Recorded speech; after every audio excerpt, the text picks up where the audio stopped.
It was early morning on the island of Sodor, and Miss Jenny Powers was eagerly heading off to work when Zoe and Scott Larson raced off in front of her. "Urgent news! We've got urgent news!" cried Mr. Lawson. "What is it?" cried Miss Jenny. "It's Zoe," said Miss Lawson. "We have to look over her before your big stone removal project," cried Mr. Lawson. "Please do send her over, Miss Packard." "Yes, of course, Mr. and Mrs. Lawson," said Miss Jenny. "You've got it."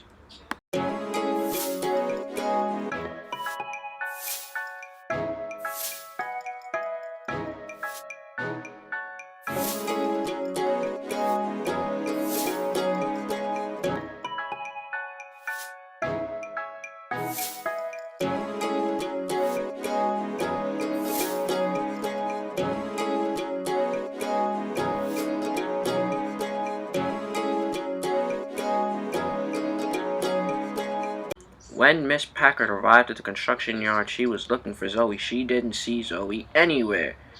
"Hi, Jack. Haven't you seen Zoe anywhere?" "Yes, I have, ma'am.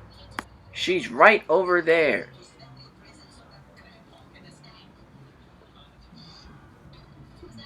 There was Zoe, crawling out from the sheds. "Hello, Miss Packard. Good morning, Miss Packard." "What's the trouble?" "The Lawsons need you to head off to their workshops right away. They say it's urgent." "Yes, Miss Packard." Zoe treaded along, enjoying the countryside. Everything around her seemed to look beautiful. Zoe loved journeying down the road. But when Zoe got to Larson & Co. Repairer's yard, she saw that everything was not so beautiful. She saw all was not well. The Larsons looked upset. "What's wrong?" she asked sweetly. "We'll need you to stay here for a few nights. However long, we have to make sure you're ready for the big stone removal project with Miss Jenny." Zoe was sad. She loved plowing and clearing away rocks, but a repair meant she had to stay. Miss Packard was talking to her machines. "Due to Zoe being repaired, we will have to work extra hard to complete the rock clearing project," boomed Miss Jenny. "I will have no mistakes, and I will have no mishaps," she added. "Yes, of course, no mistakes and no mishaps," the machines repeated together. "We'll need all this rock cleared away in time to build the new railway line that Sir Topham Hatt has been planning for a while. It will connect Homestead Hollow and all the other new locations on Sodor to places like Tidmouth and Knapford," and the machines sent to work. Back at the repair shops, Zoe was sad. But she wasn't sad anymore when Mr. Brian Cooper came to see her. "Congratulations, Zoe," he called. "You can go back to work." Zoe was pleased. She was all set and ready to work again. "Hooray!" she called. When Zoe returned to the builder's yard, everyone was pleased to see her. "Zoe!" they all cheered.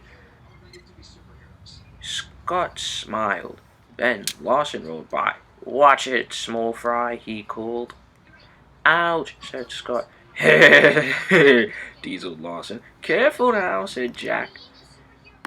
"Zoe, you're back," cried Byron excitedly. "It's good to have you back, my plowing friend," and they set off to work. The two best friends, Byron and Zoe, built a massive tower of rocks. It stood high in the sky. It was very long and colossal. They were very pleased at their massive creation. And all the machines thought the rock tower was magnificent. "Whoa!" cried Scott as he rolled up to it. "It looks wonderful." "Best rock tower I've ever seen," said Jack. Even Larson and the others were impressed. "If you think that's wonderful," said Zoe, "why don't you look at this?" Zoe raised her bucket higher and higher into the sky.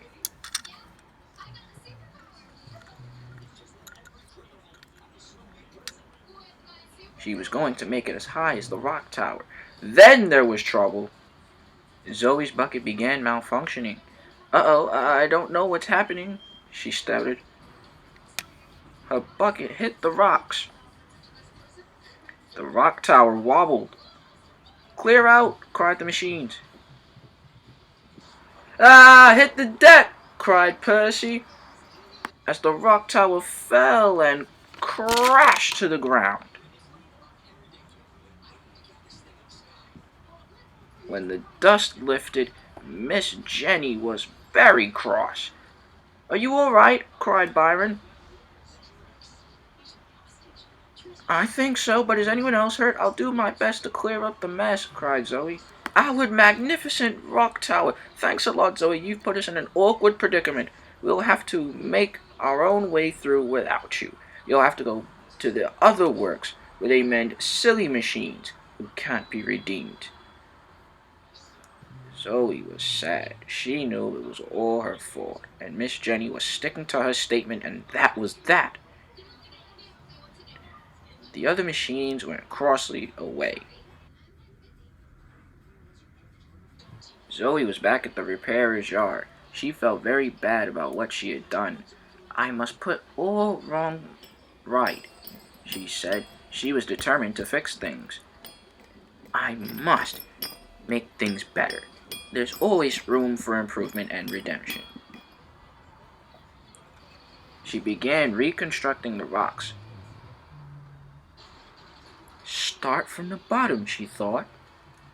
"That's the best way. Step by step, and I'll soon get the job finished."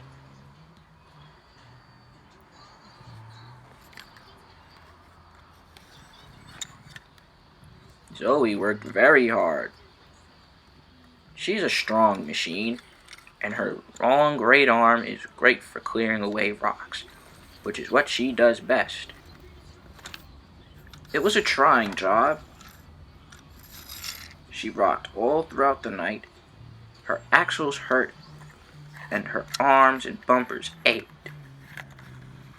Got to finish," he panted. It was early morning on the island of Sodor, and Zoey was fast asleep.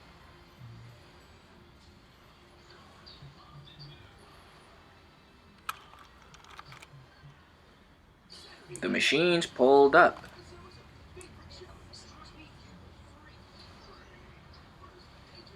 "Zoey," they called.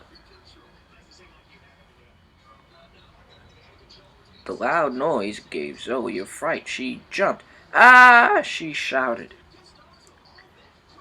"Well done, Zoey. You'd make a mother proud." Zoey was very proud to have redeemed herself. She learned a good lesson in redemption.